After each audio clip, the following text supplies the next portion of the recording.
சொன்னதை செய்து காட்டிய சிஎம். சட்டென அக்கவுண்டிற்கு வந்த 1000 ரூபாய். குழம்பிய மாணவர்களுக்கு சிஎம் கொடுத்த செம்மையான சர்ப்ரைஸ். ஆட்சி மாறினாலும் மாணவர்களுடைய கனவுக்கு நோ காம்ப்ரமைஸ்.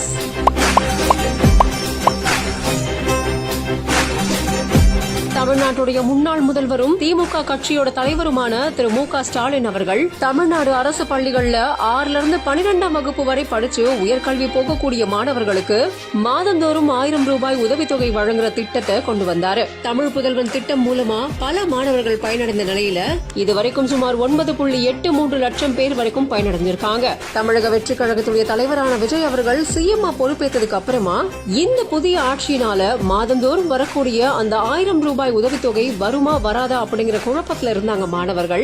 இதை தொடர்ந்து சட்டப்பேரவை நிகழ்வுல எதிர்க்கட்சி தலைவரான திரு உதயநிதி ஸ்டாலின் அவர்கள் முதலமைச்சர் விஜய் அவர்களுக்கு கோரிக்கை விடுத்திருந்தாரு. திமுக ஆட்சியில கொண்டு வரப்பட்ட அனைத்து நலத்திட்டங்களையும் தொடரணும் அப்படிங்கிற அந்த கோரிக்கையை முதலமைச்சரான திரு ஜோசப் விஜய் அவர்கள் நிச்சயமா இந்த திட்டம் எல்லாமே தொடரும் அப்படின்னு வாக்குறுதியும் அளிச்சிருந்தாரு. அதுபடி தமிழ் புதல்வன் திட்டம் மூலமா மாணவர்களுக்கு இன்னைக்கு காலையில 1000 ரூபாய் அவங்க அக்கவுண்ட்ல வரவு வைக்கப்பட்டிருந்தது. சொன்னதை செய்து காட்டிய சிஎம் விஜய் அவர்களுக்கும் வாழ்த்துக்களையும் தெரிவிச்சிருக்காங்க.